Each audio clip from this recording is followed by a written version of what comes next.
Yo, coucou, salut, wesh. On est en octobre et en octobre, qu'est-ce qui se passe? Il y a Halloween. C'est parti pour ouvrir une série de vidéos spéciales horreur. C'est parti.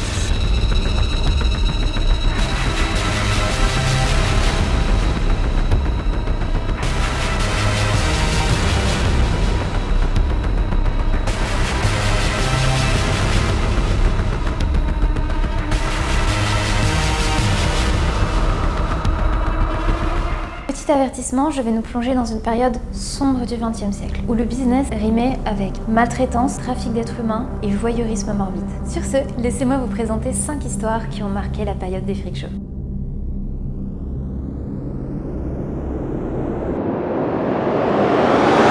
Hang et Chang Bunker sont nés à Siam en 1811. Siam, frère siamois. Ils naissent reliés par 10 cm de peau et partagent le même poids. C'est à 13 ans qu'un trafiquant écossais les remarque et va arnaquer leur mère pour embarquer avec les enfants direction le vieux continent. En 1839, Barnum va les exposer dans son freak show. Ils n'arrêteront jamais les représentations et ce jusqu'à la fin de leur vie. Ils vont se marier, acheter une ferme, avoir 21 enfants en tout, 13 esclaves pour entretenir tout ça. Les circonstances de leur mort n'est pas réellement définies. Par contre, les mots-clés qui reviennent le plus souvent, c'est alcoolisme, paralysie et pneumonie.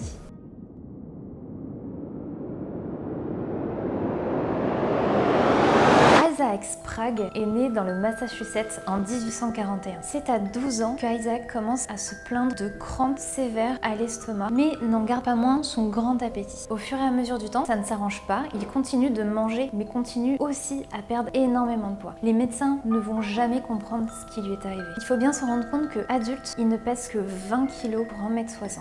À la mort de ses parents, il va se décider à tirer profit de son physique et va donc directement se tourner vers Barnum et son freak show. Alors il faut savoir qu'il va détester la vie de cirque et il va à plusieurs reprises essayer de trouver un autre travail. Malheureusement, ce sera sans succès. Son grand succès va inspirer de nombreux imitateurs macabres qui vont vouloir s'affamer, voire lui ressembler.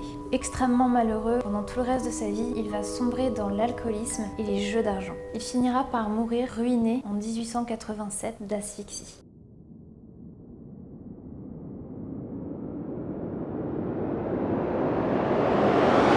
Stefan Bibrowski est né en 1890 en Pologne. Il était très probablement atteint d'hypertrichose, ce qui expliquerait son hyperpilosité. Sa mère va le donner à l'âge de 4 ans à un trafiquant entrepreneur du spectacle. Il va donc commencer les représentations à l'âge de 11 ans sous le pseudonyme de Lionel l'Enfant Lion. C'est en 1901 que Barnum va le recruter pour remplacer Fedor Jevchichou, autrement appelé Jojo l'homme chien, qui vient tout juste de décéder d'une pneumonie. Pendant ses représentations, il est très élégamment vêtu et a une élocution très douce, qui tranchait pas mal avec son apparence qui pouvait paraître un peu bestiale.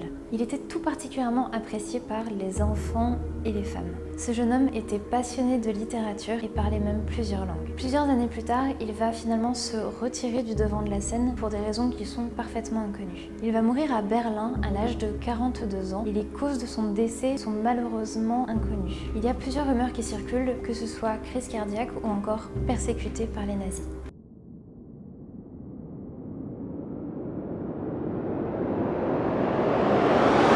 Violetta va naître dans une famille très aimante et englobante, qui change un petit peu de ce qu'on entend depuis tout à l'heure d'ailleurs, qui va l'élever comme une enfant valide. Malgré son absence de membres, elle est de très bonne constitution et elle arbore un très beau visage, si bien qu'elle va recevoir de nombreuses demandes en mariage. À 15 ans, elle se décide à partir pour les États-Unis et signe très rapidement un contrat avec les frères Ringling, propriétaires du Dreamland situé à Coney Island. C'est un petit peu the place to be pour les personnes avec des particularités physiques en dehors du cirque de Barnum. Son spectacle consistait majoritairement à effectuer des exercices d'adresse comme coudre ou encore broder et le tout posé sur un guéridon. Elle finira par se marier avec un homme que l'histoire a oublié et nul ne sait quand elle mourut. Cette histoire, mine de rien, elle donne le sourire, contrairement aux autres. C'est bien passé du début jusqu'à la fin en vrai. Alors la prochaine histoire, il faut bien que vous compreniez que je l'ai découverte pendant que je faisais les recherches du coup pour cette vidéo et j'ai littéralement pleuré quand j'ai fait du coup ces dites recherches. Bon bref, à vous d'en juger, je vous laisse avec la prochaine histoire.